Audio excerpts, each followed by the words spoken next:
fala muito do reino do Senhor, do que Ele é. E eu quero compartilhar algo com vocês hoje que está no livro de Hebreus, capítulo 4, versículo 14. Hebreus, capítulo 4, versículo 14, que é uma passagem que fala sobre algo maravilhoso, que é o grande sumo sacerdote. E a gente vai estar discorrendo um pouco sobre isso, o que isso significa nas nossas vidas, o que Deus quis compartilhar com o povo e compartilha até hoje. Hebreus 4, versículo 14. Visto que temos um grande sumo sacerdote, Jesus, Filho de Deus, que penetrou nos céus, retenhamos firmemente a nossa confissão, porque não temos um sumo sacerdote que não possa compadecer-se das nossas fraquezas, porém, um como nós, em tudo foi tentado, mas sem pecado. Cheguemos, pois, com confiança ao trono da graça, para que possamos alcançar misericórdia e achar graça, a fim de sermos ajudados em tempo oportuno. Senhor Deus, Pai, nós te louvamos pela Tua palavra que é viva e eficaz, que o Senhor venha falar aos nossos corações, meu Pai, e que essa palavra, Senhor, cumpra o propósito, meu Pai, do Senhor em cada um de nós, meu Pai. É o nosso pedido ao Senhor, em nome de Jesus. Amém. Irmãos, a palavra de Deus vai falar sobre algo muito importante, que foi dito, que foi criado por Deus lá atrás, que é sobre um sumo sacerdote. Aqui ele vai falar primeiro que Jesus é o grande sumo sacerdote.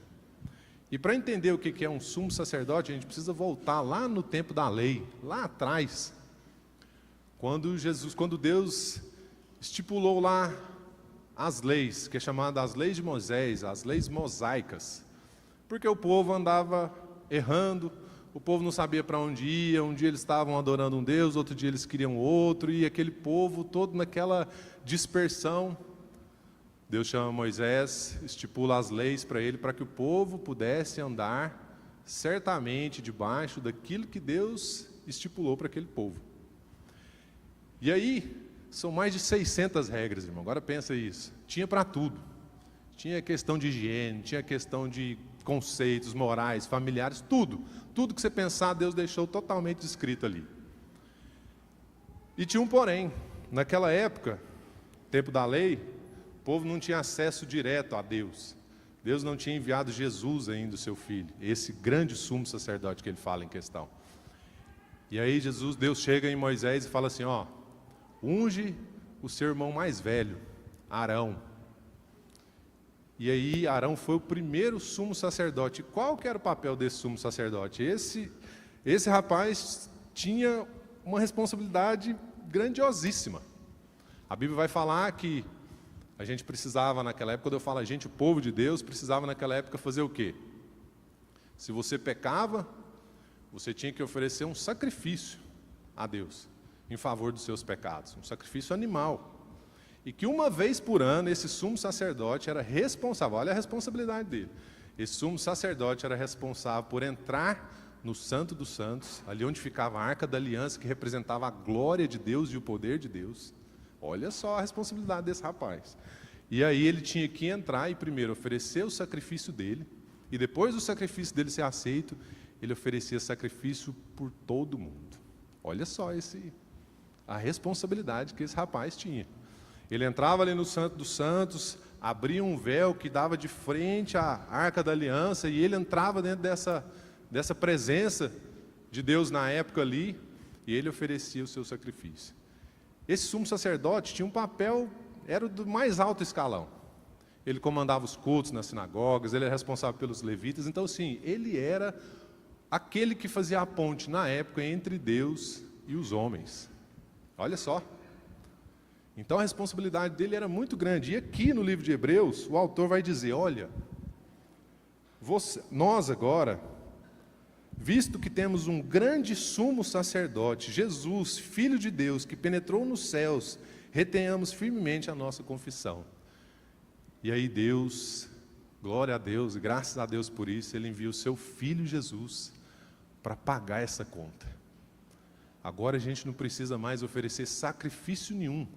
A Bíblia vai dizer que Jesus é o Cordeiro que tira o pecado do mundo. E nesse versículo vai falar que ele, em algumas traduções, vai falar assim, que ele rasga os céus. Assim como ele rasgou o véu que nos separava de Cristo, esse sumo sacerdote, Jesus Cristo, rasgou os céus, nos dando a chance de viver, nos dando uma chance de ser salvos. Olha isso, irmãos. Isso é maravilhoso, porque o povo andava perdido, o povo andava em dificuldade, o povo não sabia para onde correr, alguns não acreditavam, os profetas falavam sobre a vinda do Messias, isso trazia muita discussão, alguns acreditavam, outros não, e aí, enfim, vem Jesus para pagar todas as nossas dívidas. E olha só o que vai falar no versículo seguinte, tanto que é maravilhoso. Porque não temos um sumo sacerdote que não possa compadecer-se das nossas fraquezas, porém um como nós, em tudo foi tentado, mas sem pecado. E agora entra a parte que eu acho assim, maravilhosa, que a Bíblia está falando que ele se compadeceu de todos nós, passando por tudo que nós passamos ou passaremos. Olha isso. Você fala assim, mas é verdade mesmo? Jesus, sendo Deus, é tão fácil passar por as provações, né? Ele é Deus. Ele abriu mão de toda a sua glória. É como se ele falasse, eu vi o pessoal no seminário apresentou um trabalho sobre o sumo sacerdote, eu achei muito interessante. Eu falei assim, ó, é como se Jesus tirasse o cinto do superpoder, deixasse no céu e falasse assim, agora eu estou descendo como homem. E foi exatamente. 100% Deus, mas 100% homem, ele vem a esse mundo e sofre das mesmas coisas que nós sofremos. E sofrer das mesmas coisas que nós sofremos, porém, aqui a Bíblia vai falar, sem pecado algum, e glória a Deus por isso. Nós não. Nós passamos por as nossas dificuldades e nós pecamos, nós reclamamos, nós temos as nossas dificuldades porque somos humanos. Mas aqui a Bíblia vai falar que Jesus passou por isso para se compadecer de mim e de você. Olha que humanidade. Assim, eu sei exatamente o que você está sentindo. Eu sei exatamente o que você está passando, mesmo sendo Deus. Assim, ó, eu também passei por isso. E venceu tudo isso, glória a Deus por isso. E aí você fala assim, mas será? Eu estou sofrendo tanta dificuldade na minha vida, estou passando um período de escassez tão grande. Aí vem Jesus pregando e vem um rapaz e fala assim, Senhor, eu quero te seguir, aonde o Senhor for, eu quero estar junto com o Senhor. Ele fala assim, as raposas têm os seus covis, as aves dos céus têm os seus ninhos, mas eu, filho do homem, não tenho nem onde reclinar a minha cabeça. Olha essa escassez, irmãos. Jesus morava, dormia na casa de alguns, era cuidado pelas mulheres, que era um absurdo naquela época. Então você fala assim, cara, Jesus passou uma escassez sendo Deus. Sim, nasceu num lugar pobre, numa manjedoura. Logo que nasceu já teve que correr com ele, porque já queriam matá-lo. Olha só essa vida de perseguição. Você fala assim, mas eu estou sendo perseguido, eu estou fazendo tudo certo, eu estou orando, estou colocando diante de Deus minha vida, e muitas perseguições acontecem na minha vida. E aí vem Jesus dando você é mesmo. Eu também fui perseguido, mas não foi pouco não foi perseguiçãozinha não. Foi perseguição severa. Aí você fala assim, Kiko, mas eu também estou passando por uma dificuldade, eu estou passando por uma ansiedade, que é o mal do nosso século aí, e esse negócio corrói a minha vida, tira minhas forças, me atrapalha em tudo que eu vou fazer. Você, não, você não vai falar que Jesus teve ansiedade não, né? Está na Bíblia. Teve uma angústia tão grande perto da sua morte, da sua crucificação, se sentiu abandonado, falou assim, Deus meu, por que me desamparaste? Totalmente homem, totalmente Deus, mas totalmente homem. Tendo aquela dificuldade ali perante a cruz, tendo aquela dificuldade ali perante tudo aquilo que estava acontecendo. E aí Jesus vai começar a viver o seu ministério, e aí ele vai passar por uma parte que as pessoas começaram a condená-lo porque ele não obedecia às leis, né? Tinha as próprias leis do próprio Pai, de Deus, para toda aquela população, para todo aquele povo, e Jesus vem quebrando todas essas regras, e o povo fala assim, como assim? Está errado. Ele chega diante de um homem com a mão mirrada, com a mão ressequida, em algumas traduções diz, e era num sábado. E as pessoas ficam de olho, falam assim, será que ele vai curar num sábado? Não pode, está na lei de Moisés inclusive, é o dia do descanso, não pode. Jesus vai lá e cura aquele homem. Jesus vai lá e demonstra um amor por aquele homem e fala assim, depois para todos eles, fala assim, ó, qual de vocês não deixaria as 99 ovelhas para que fosse uma, para correr atrás de uma só? Pois eu e meu amor e a minha graça sou assim. Deus se sobrepõe à lei, demonstrando graça e favor a cada um de nós. Jesus, naquele tempo tão difícil, naquele tempo de uma sociedade tão machista, de uma sociedade tão dura com as mulheres, Jesus tem um encontro com uma mulher samaritana num poço, que é totalmente desconexo de tudo que você podia pensar. Um homem não podia ter um encontro com uma mulher a sós. Aquela mulher ia ali naquele poço, e as mulheres iam no deserto tirar aquela água lá, geralmente era cedinho por causa do sol. Agora você pensa, irmãos, era 50 graus. E aquela mulher vai meio-dia, sozinha, tirar a água do poço. Por quê? Porque ela está em vulnerabilidade. É uma mulher que não é aceita pela sociedade. E aí Jesus marca um encontro com aquela mulher, sem ela saber de nada. Se apresenta ali com ela e começa a desenvolver um relacionamento com ela, uma relação, começa a conversar com aquela mulher. E aquela mulher, sem entender nada, toda armada, porque de fato era julgada o tempo todo. E Jesus demonstra o que para ela? Amor, graça, misericórdia, expõe o problema dela. Olha, se você soubesse quem fala com você, quem te pede água. E ela falou assim, mas você é judeu, vocês dizem que nós devemos adorar lá em Jerusalém. Nós, samaritanos, sabemos que nós devemos adorar no Monte Gerizim. Então, assim, já tem aquela desconexão, aquela falta de conexão. E Jesus fala assim, olha, vai chegar um ponto, vai chegar um tempo, e eu te digo que esse tempo está próximo, que não precisaremos mais adorar em templo algum. E eu te digo que esse tempo chegou. E aquela mulher tem um choque de realidade, e quando Jesus fala sobre o pecado dela, ela fala assim, eu sei que você já teve 5 casamentos, e o que você tem agora nem é seu marido. Ela toma um susto, aquela mulher poderia ser apedrejada, inclusive. E Jesus se revela àquela mulher, e ela assusta, fala assim, você é profeta? E ele se revela como Cristo para aquela mulher. Então Jesus, ele sempre se achega às pessoas num ponto de salvação, de transformação, de mudança de vida, mas principalmente de se compadecer da sua luta e da minha luta. E isso é maravilhoso. Nós corremos um risco muito grande hoje, porque a gente começou a viver de forma autossuficiente para quase tudo. Para quase tudo. Hoje a gente busca respostas na internet, na inteligência artificial. Hoje a gente busca respostas de coachings. Hoje a gente busca respostas para tudo. Para tudo que se fala, tem um especialista na internet falando. Qualquer coisa você vai falar. Ah, convoca Neymar, não convoca. Uma enxurrada de comentários de especialistas. Guerra no Irã, Estados Unidos, já vem. Nossa, a gente sabe de tudo hoje. É incrível. E Deus, onde é que está nessa história? E o Deus que falou que se compadece de você porque passou pelas mesmas coisas que você. E às vezes a gente nem se lembra de que Ele é o nosso socorro bem presente nas tribulações. O salmista vai dizer, eu levo os meus olhos para os montes, e da onde virá o meu socorro? Meu socorro vem do Senhor Jesus, Criador dos céus e da terra, do Senhor dos exércitos. Em várias passagens aqui, Jesus se revela às pessoas, quebrando muitos tabus. Aquela mulher também do fluxo de sangue. Uma mulher, quando estava nesse período menstrual, ela não podia nem estar em meio ao público, naquela sociedade. Ela não podia nem estar andando no meio do povo. E ela vai no meio do pessoal, no meio daquela bagunça toda. Está todo mundo te apertando, Senhor. Mas como o Senhor pergunta quem me tocou? Ele fala, alguém me tocou, porque de mim saiu virtude, saiu poder. Jesus olhando o desespero daquela mulher. Jesus sabendo de tudo aquilo que ela precisava. Jesus a cura de todas as suas dores e de suas dificuldades.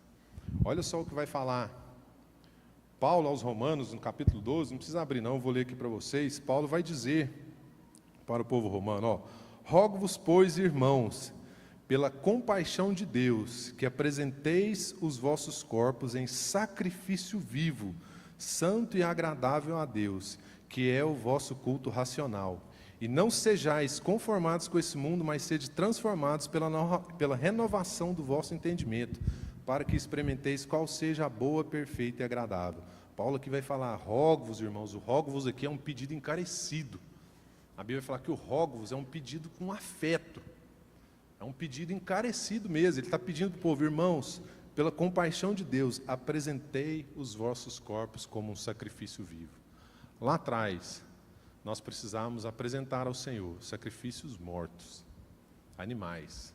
A gente precisava pagar os nossos pecados através desse sacrifício. E agora Paulo vai dizer para os hebreus o quê? Que a gente precisa oferecer os nossos corpos como um sacrifício vivo, daqueles que entenderam, daqueles que creram, daqueles que testemunharam e principalmente receberam da parte do Senhor o favor, o amor e a graça. Paulo vai dizer para o povo que também era um povo diferente, não era um povo judeu, era um povo romano, com tradições totalmente diferentes, e eles em muitas dificuldades, judeu, gentio, quem que pode, quem que não pode, um lava a mão, outro não lava a mão, outra come animal imundo, outro fala assim, não, esquece tudo isso. Paulo vai dizer, é Cristo em tudo e para todos. Apresentei os vossos corpos como sacrifícios vivos. A gente tem apresentado um sacrifício diferente desse, irmãos, de verdade. A gente tem apresentado um sacrifício, um esforço sobre-humano nosso, de tentar garantir a nossa vida de todas as formas. A gente tem apresentado um sacrifício humano, de tentar resolver tudo pela nossa força, pelo nosso entendimento, por tudo aquilo que nós sabemos, por tudo aquilo que nós achamos que podemos, e isso tem adoecido o nosso coração. Porque só existe um caminho. Só existe alguém que passou por tudo isso sem pecado, que foi Jesus. E Ele fala para todos nós, ó, vinde a mim, vós que estáis cansados, aprendei de mim, porque o meu jugo é suave e o meu fardo é leve. Mas a gente está naquela correria da vida, tentando garantir de todas as formas, de todas as formas. A gente vive nessa loucura desse mundo hoje. Hoje eu estava tendo um discipulado com um rapaz aqui, ele trabalha aqui na igreja, na obra, e aí primeiro tem as lições lá da apostila, né, sobre os primeiros passos da fé, mas eu senti no coração de poder falar algumas coisas para ele antes de entrar na parte específica da matéria, né. E eu fiz a pergunta para ele, perguntei assim, por qual motivo você quis fazer um discipulado ou almejar um batismo? E ele foi expor um monte de condições da vida dele. Um monte de luta, um monte de dificuldade, um monte de traumas, um monte de várias coisas. E a primeira coisa que eu tive que falar para ele, ele falou assim, cara, você sabe, e foi ele que procurou, né? Ele é amigo do Renato, ele procurou, ele quis. Eu falei assim, ó, a primeira coisa que você precisa entender, cara, que essa vontade que você teve de querer fazer esse discipulado, de querer se batizar, não é a vontade humana sua. Isso é Deus comunicando para você há algum tempo. E chegou essa hora. Por quê? Porque, por incrível que pareça, mesmo a gente sendo mal, a gente sendo ruim, não foi vós que me escolhestes, mas foi eu que escolhi a vós. Eu falei isso para ele, falei assim, cara, foi Cristo que te escolheu. E isso é um privilégio muito grande. Você fala assim, eu? Todo errado, todo esquisito, todo torto, pecador, triste, ansioso, com um monte de coisas, com demandas do mundo inteiro, e é o Senhor que me escolheu. Sim. E aí os olhos deles ficaram marejados, e a gente foi conversando e quase não falamos nada da matéria do discipulado, porque ele precisava entender e aceitar esse amor constrangedor de Jesus, que se compadece de mim e de você. Tem muita gente que ainda tem dificuldade com isso. Tem muita gente que tem dificuldade demais de aceitar o cuidado do Senhor, porque às vezes eu não mereço, só eu sei o que eu fiz, só eu sei o que eu cometi às pessoas lá atrás, e como é que pode? Foi um dos temas da nossa, junto com esse aluno hoje, eu falei, cara, olha o ladrão da cruz, qual é o merecimento que esse rapaz teve, desse ladrão? Estava ali condenado, justamente, diferente de Jesus. E ele olha para o Senhor e fala, Senhor, ele olha para Jesus e fala: Senhor, lembra-te de mim quando entrares no paraíso. O que aquele homem fez? Qual foi o caminho que ele percorreu? Jesus fala para ele: hoje mesmo estarás comigo no paraíso. Então não é merecimento, irmãos. Nenhum de nós merece nada. Na verdade, a gente merecia outras coisas. Mas a partir do momento que a graça, o amor e a misericórdia entram nos nossos corações, Jesus vai falar assim: olha, eu me compadeço de vocês, mas agora ofereçam os vossos corpos como sacrifício vivo. Isso tem que mudar, isso tem que causar uma mudança nas nossas vidas. Minha mãe mandou uma pregação essa semana, falou assim: dá uma ouvida aí. E aí eu fui ouvir a pregação lá, o pastor falou algo interessante, essa música que a gente canta: se tu olhares, Senhor, para dentro de mim, nada encontrará de bom. É uma verdade, mas até enquanto não conhecemos a Cristo. Porque imagina Cristo falar assim: quando olhar para dentro de você, depois que você me aceitou, do meu amor e da minha graça habitar dentro de você, e acima disso tudo, ter o Espírito, um próprio Deus habitando dentro de você, a gente tem que encontrar algo de bom. A gente precisa encontrar dentro de nós algo de bom, porque foi esse algo que nos transformou. Então, não mais o Senhor olha para dentro de nós e encontra nada de bom. Lógico que a nossa luta é contra a carne, é contra a nossa carne. Paulo vai dizer: olha, o bem que eu quero fazer, esse eu não faço, mas o mal que eu não quero, esse está sempre diante de mim, e esse eu faço. É uma luta que não vai ter fim, irmãos, até a gente chegar na glória celestial. É a luta que nós vamos viver aqui, dia após dia. Mas o que Jesus está garantindo? Tem de bom ânimo. No mundo tereis aflições, mas tem de bom ânimo. Por quê? Porque eu venci o mundo. Então, irmãos, a gente precisa entender que essa força que vem, essa força que tenta nos colocar de pé, não é nossa. Essa força que nos cura, que nos transforma, que nos faz caminhar, mesmo diante das dificuldades, é um Deus querendo nos colocar de pé o tempo todo. É um Deus querendo garantir que as nossas tristezas se vão. É um Deus querendo garantir que a nossa dificuldade com a expectativa do futuro acabe. Porque nós pensamos só no que é terreno. E a Bíblia vai falar: se nós pensamos só nesse mundo aqui, só nesse plano, nós nos tornamos o mais miserável dos pecadores. Por quê? Porque tem uma promessa garantida para mim e para você. Jesus fala: olha, eu vim cumprir tudo que eu precisava, eu fiz o meu papel, eu cumpri o papel de Messias, eu salvei, e eu estou indo lá preparar a morada para mim e para você, para cada um de nós. Olha isso, Jesus indo, construindo nossa casinha lá no céu, irmãos. Mas eu sei, é difícil a gente pensar que a gente recebe uma notícia, e dependendo da notícia, é uma notícia desesperadora. Isso é normal do ser humano. Isso é normal de todos nós. Mas depois do desespero vem o quê? O que vem depois do desespero? Ligar para todo mundo e compartilhar o desespero? Ou compartilhar de um Deus que falou que sofreu tudo que nós sofremos, porque nós também podemos vencer? Eu sei que nosso entendimento é muito pequeno, a gente nunca vai conseguir entender a grandiosidade, o saber, o poder de Deus em todas as suas esferas, porque a gente não tem capacidade para nada disso. Mas o Senhor, mesmo entendendo a nossa pequenez, Ele nos ama ao ponto de compadecer-se das nossas lutas. Lá em Salmo vai falar assim: olha, foi eu que te criei, eu te criei desde o ventre da sua mãe, nas regiões celestiais, nada disso aqui havia, e Ele fala que já tinha planos para cada um de nós. Ele faz assim que antes de qualquer palavra saia da nossa boca, Ele já sabe tudo que a gente vai falar. Ele vai falar assim: não adianta fugir não, se eu for para o mais alto dos céus, lá Ele está. Se eu descer no mais profundo abismo, lá também Tu estás. Se eu pegar nas asas da alvorada e tentar fugir da Tua presença, lá também o Senhor está. Jó, quando contendeu com Cristo, e não teve ninguém, eu acho não, na minha percepção, eu acho que Jó foi, porque se perder sua família deve ser a pior coisa do mundo. E Jó perde tudo que ele tinha, tudo. E olha que Jó estava lá quietinho na dele, foi o diabo que passou do lado de Jesus. E aí Jesus fala para o diabo, fala assim, ó, tá vendo ali, ó?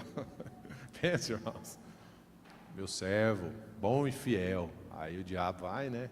Ah, mas você garante a vida dele, faz tudo para ele. Aí é fácil, quase que você, até eu. Aí Jesus fala assim, conhecendo o coração de Jó, toca em tudo menos na vida dele. E aí começa um rebuliço na vida de Jó, assim, absurdo. Absurdo mesmo. Na hora vem um dando notícia. Pegou fogo na fazenda lá, matou seus bois, tudo, as ovelhas, e caiu tudo, e seu filho morreu. O quê? Aí na hora que termina vem o outro. Invadiram lá, mataram todo mundo na espada e sua filha morreu. E vai indo assim. Agora pensa no desespero de uma notícia dessa, irmão. Aquele assim, ó, dificuldade para todo lado. E aí Jó começa um processo tão difícil. E esse tinha motivo, viu, irmãos? A gente chora umas lutas aí, Jó tinha motivo para, olha, ele arruma 2 amigos bons demais, para botar ele mais para baixo ainda, e arruma a mulher dele que fala assim, não, meu filho, nega esse teu Deus aí, abandona ele aí e morre. Você está aí, ó, só o caco. E olha só como é que é interessante. Jó aceita aquela palavra momentaneamente, o que ele faz? Começa a contender com Deus. Mais isso, mais aquilo outro, mais aquilo outro. A gente começa a justificar, né? Eu não merecia, eu sou bom, fulano nem é crente e está vivendo uma vida tão boa. Eu que sou crente, fiel e até dizimista, estou tomando um prejuízo. Olha como esse mundo é injusto. E Jó começa também. Pá. Sabe o que Deus vai falar para Jó? Isso eu acho bonito, viu? Jó, onde é que você estava quando eu criei isso aqui? Onde é que você estava quando eu fiz a separação das águas? Jó, onde é que você estava quando eu coloquei firmamento nos céus? Jó, onde é que você estava quando eu fiz isso tudo? Para falar para ele assim, ó, você não vai entender nada disso, porque eu sei os caminhos que eu proponho para você, e o cuidado é meu. E eu sei aonde vou te levar e por que você está passando por isso. Porque o final é sempre proveitoso, apesar da dificuldade do sofrimento. Deus vai falar assim, eu acho um paradoxo muito difícil de entender. Olha, ao você ser afligido, ao ser acometido de alguma coisa, tenha plena felicidade nisso. Olha só, irmãos. Está acontecendo tudo de ruim. Fala assim, ó, é para a gente se alegrar. Por quê? Porque Deus nos coloca num processo onde Ele precisa trabalhar aquilo que precisa ser trabalhado nas nossas vidas, até que a gente chegue à estatura de varão perfeito, como diz a palavra de Deus. E isso é difícil de entender demais. A Bíblia vai dizer que Deus faz a ferida e Ele mesmo a cura. Olha isso. De Deus nos ferir, literalmente, de colocar uma ferida, mas aquela ferida está tratando as nossas vidas em alguma área que a gente não tem a mínima noção, mas que no final vai servir para honrar e glorificar e nos colocar e nos moldar como seres humanos melhores e principalmente como pessoas redimidas que entenderam o amor que recebeu de Cristo. E isso tem que causar uma mudança na nossa vida. E aí ele vai falar, a gente volta aqui à lei e fala assim, Jesus, o grande sumo sacerdote, passou por tudo que nós passamos, porque Ele se compadece das nossas lutas. Ah, irmãos, a gente está vivendo uma luta familiar aí com a tia muito ruim. Ela tem mais de 80 anos. E aí é uma dificuldade, porque as irmãs também já estão cansadas, já são mais de idade. Mas a gente fica vendo aquela situação e fala assim, a gente compadece da dificuldade que ela está tendo, é uma tia, né, um parente próximo, mas a gente sabe que tem um céu preparado. A gente sabe que tem uma vida em sofrimento que logo, logo vai passar. E a Bíblia vai falar que nós vamos entrar num lugar onde não haverá mais choro, não haverá mais ranger de dentes, não haverá mais nada que possa tirar a nossa paz e a nossa alegria. É difícil, a gente não consegue lidar com essas coisas, porque nós somos humanos e não entendemos. Mas Cristo, o Filho de Deus, o sumo sacerdote, aquele que rasgou os céus e nos apresentou diante do Pai, esses são os meus filhos redimidos pelo meu sangue. Esse é o Cordeiro que tira o pecado do mundo. E aí a gente precisa agora entender tudo aquilo que Deus está querendo comunicar para cada um de nós. Eu sei que as lutas são diferentes para cada um. Cada um tem sua dificuldade, cada um tem o seu espinho na carne. E a gente tem a dificuldade de entender por que sofre, quando acaba o sofrimento, por que o deserto é tão grande, por que o processo nunca acaba, eu não estou aprendendo nada. E a gente precisa discernir se essa ferida foi causada por Deus, porque Ele nos colocou num processo e quer nos curar, ou se nós adquirimos essas feridas porque nós fomos à frente dEle e nem perguntamos para Ele se era vontade ou não dEle. Olha só o que fala nesse versículo depois que Paulo fala. Rogo-vos, pois, irmãos, pela compaixão de Deus, que apresenteis os vossos corpos em sacrifício vivo, santo e agradável a Deus, que é o vosso culto racional, e não sejais conformados com esse mundo, mas sede transformados pela renovação do vosso entendimento, para que experimenteis qual seja a boa, agradável e perfeita vontade de Deus. É isso. O que Deus está querendo de nós é que a gente acorde nas nossas expectativas. O que permeia as nossas orações? Quando eu e você oramos ao Senhor, nós tentamos atrair Deus para os nossos planos, ou nós nos calamos e perguntamos: Senhor, qual é a vontade do Senhor? Porque a minha vontade falha é fazer isso aqui, ó. Mas eu estou abrindo mão da minha vontade falha. Qual que é a vontade do Senhor? Ele vai falar: bem sei os planos que tenho para vós, planos de paz e não de mal, a fim de vos dar o fim que vocês tanto almejam, tanto esperam. E a gente está naquela corrida, nossa! E sabe o que é o bom, irmãos, do entendimento? Eu sei que isso é difícil, muito difícil mesmo. Estava vendo hoje e achei muito interessante. Era um atletismo, uma mulher correu lá, não sei se era 100 metros, 200 metros. E essa mulher corre e ela chega lá no final. Ela chega por último. Só que de repente ela olha no cronômetro lá e ela começa a pular. Se você ver o vídeo, você acha que ela que foi a campeã. Ela começa a pular e bota a mão na cabeça e aí o joelho e agradece assim. Fala: mas gente, essa mulher chegou lá atrás. O que ela está comemorando desse tanto? E aí no vídeo vai falar lá que ela há 5 anos tentava melhorar o tempo dela. Fazia um tempo abaixo de 20 segundos, 30 segundos, não lembro. E ela conseguiu 6 centésimos. E todo o estádio começou a aplaudir aquela mulher, porque ela estava maravilhada com o que ela produziu, do esforço que ela teve, e conseguiu ter êxito naquilo. E a caminhada cristã é mais ou menos isso mesmo. Você já viu aquelas maratonas onde tem longas distâncias? E aí chegam lá, não sei quantos quilômetros, sei lá, a maratona tem 40, né? Pensa, 40 quilômetros. E um começa a correr, e outro começa a correr, e os que são mais profissionais vão, e de repente você olha lá, tem um desfalecendo no caminho. Já viu? Tem demais, né? Sempre vai ter um passando mal. E eu acho bonito demais. Aí chega um que está correndo plenamente, vai lá, para, coloca ele aqui do lado e começa a caminhar junto com ele. Está nem aí para a prova mais, e começa a ajudar aquele. E aí você vê lá na frente, um vira para o lado e vomita e passa mal, vem outro também, abandona a prova, pega. Essa é a corrida que nós corremos.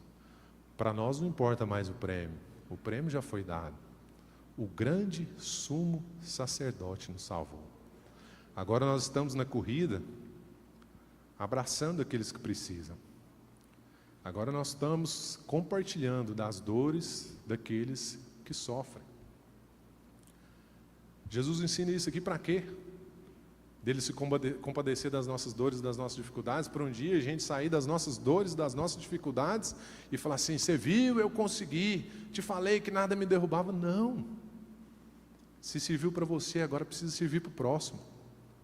Se te curou, precisa curar o próximo. Quando esse rapaz veio fazer o discipulado, ele está aqui todo dia na igreja, a gente encontra, conversa, ele é muito brincalhão.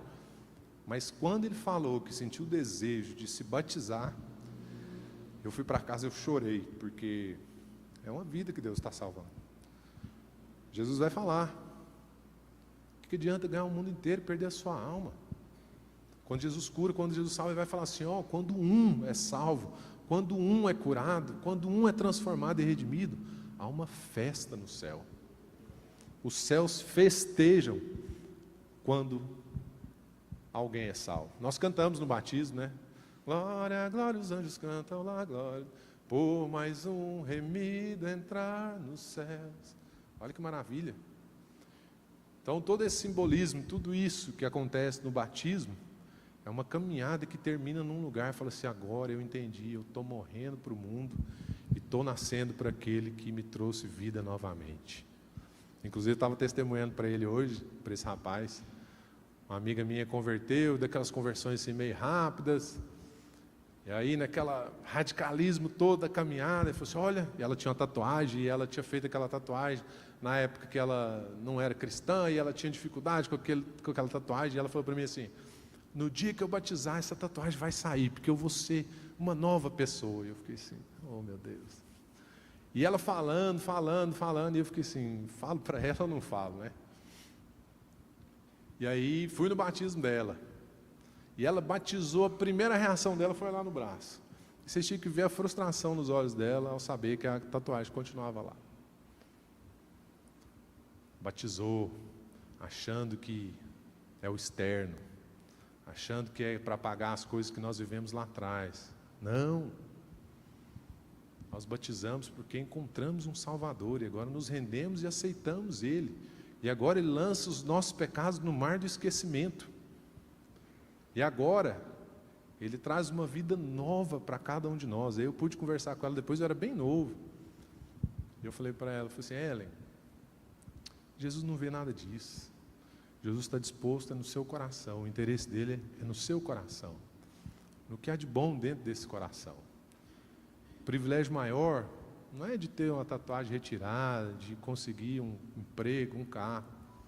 É como o profeta Jeremias vai dizer, olha, um menino nos nasceu, um filho se nos deu, e o governo está sobre os seus ombros, e o seu nome será maravilhoso, conselheiro, Deus forte, Pai da eternidade e príncipe da paz.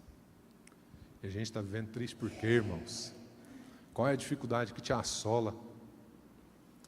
Qual que é a expectativa de futuro que te derruba? Eu estou vivendo uma fase assim, muito difícil. Minha filha ficou comigo 13 anos e agora ela foi morar em outra cidade e eu, nossa, vocês não têm noção. Vocês não têm noção, só Deus sabe, de verdade. Só Deus sabe da dificuldade que é ficar longe. Apesar de estar aqui bem perto. Mas eu tenho a quem recorrer. Entendi que isso me derruba demais. Eu ligo para ela, eu choro, e ela chora. Mas eu coloco meus joelhos no chão e falo, Senhor, o Senhor falou que eu conseguiria se o Senhor me ajudasse. E é o que tem acontecido. Não é que não vai ter sofrimento. Não é que não vai ter dificuldade. Não é que não vai ter luta. Vai ter. Mas Deus está querendo me levar a um outro lugar que eu não sei. Mas eu estou indo. A gente se submete à vontade, mesmo que doa, porque Ele faz a ferida e Ele mesmo a cura. Eu não sei, irmãos, de verdade. A gente está longe de saber qual que é a dificuldade que você tem, qual que é a dificuldade que você anda passando, qual que é o deserto, qual que é a expectativa que você criou. Mas o grande sumo sacerdote está te dizendo, olha, independente do que você está passando, eu estou aqui. Vinde a mim. Não precisa carregar esse fardo não, porque esse fardo eu já carreguei na cruz do Calvário. E pelas minhas pisaduras vocês foram sarados. Que a gente tenha isso em mente, firmemente nos nossos corações. O pessoal do louvor está aí? Todo mundo ou não? Queria chamar o pessoal aqui, para eles repetirem uma música grande, acho que a Débora não está, mas o Lucas pode cantar. Grande é o Senhor e muito digno de louvor. Ele sabe os planos que tem para cada um de nós. Ele sabe aonde quer nos levar, para onde quer nos conduzir, mesmo mediante a todas as dificuldades. Então eu queria agora, nesse momento que o louvor vai cantar essa música, que você avaliasse o seu coração. Olha, Davi vai falar, o salmista vai falar assim, olha, por que está abatido a minha alma? Ele mesmo faz uma autoanálise. Às vezes a gente nem sabe por que a gente está abatido, mas a gente se abate. E o salmista vai falar assim, ó, Por que está abatido a minha alma? O que é essa tristeza que acomete o meu coração? O que é isso? E aí lá na frente vai falar um tanto de coisas maravilhosas que Deus fez por ele. Feche seus olhos, coloque diante do Senhor as suas dificuldades, as suas dores, coloque diante do Senhor aquilo que aflige a sua família, aquilo que aflige a sua vida, o seu casamento, os seus filhos, aquilo que aflige na sua faculdade, aquilo que aflige a sua saúde física, aquilo que aflige a sua vergonha, aquilo que expõe o que você tem vergonha, o seu pecado. Deus é um Deus que abomina o pecado, mas ama o pecador. Deus é um Deus que quer nos transformar. Deus é um Deus que quer nos tirar de uma vida dificultosa e trazer para debaixo das suas mãos. Eu te conheço desde o ventre da sua mãe. Antes que palavra alguma chegue à tua boca, eu sei tudo que vocês precisam, porque eu sou Deus, Ele é Deus. Grande é o Senhor, e muito digno de louvor. Na cidade do nosso Deus, do santo monte, a alegria de toda a terra.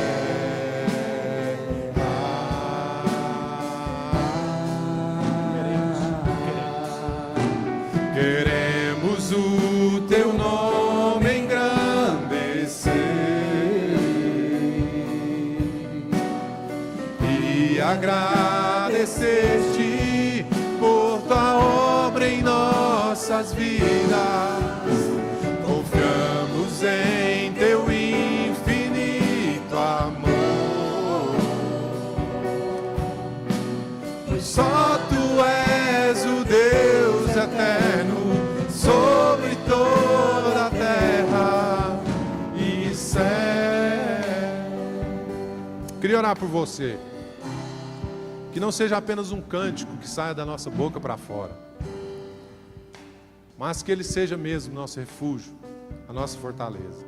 Que você acredite nisso, que você tenha fé nisso, que você creia de verdade que você tem um Salvador, que você creia de verdade que Ele é um Deus capaz de transformar qualquer situação para a honra e glória do santo nome dEle.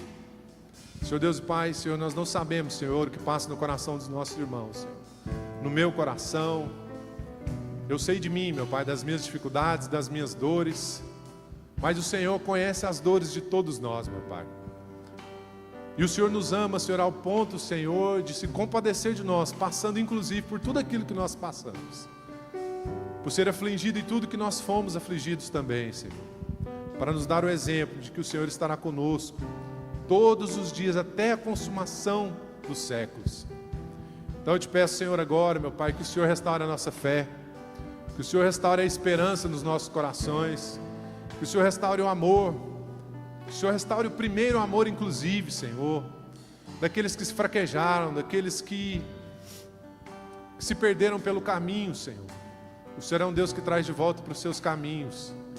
O Senhor é um Deus que coloca as nossas vidas no rumo, e esse rumo é a cruz do Calvário. Esse rumo, Senhor, é o sangue do Senhor precioso que um dia nos salvou. Obrigado, Senhor, porque nós temos em quem confiar, nós temos em quem clamar, nós temos a quem nos recorrer, meu Pai. Nesses dias tão difíceis, nesses tempos tão complexos, Senhor, o Senhor é o nosso refúgio e a nossa fortaleza. O Senhor é tudo o que precisamos, meu Pai.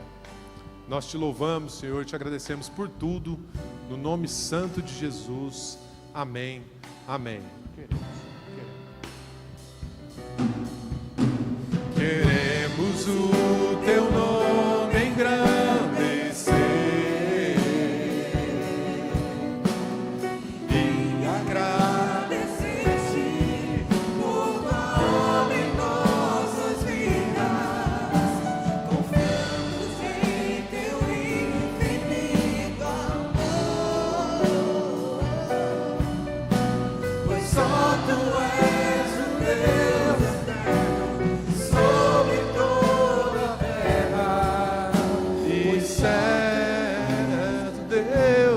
eterno sobre toda a terra e céus.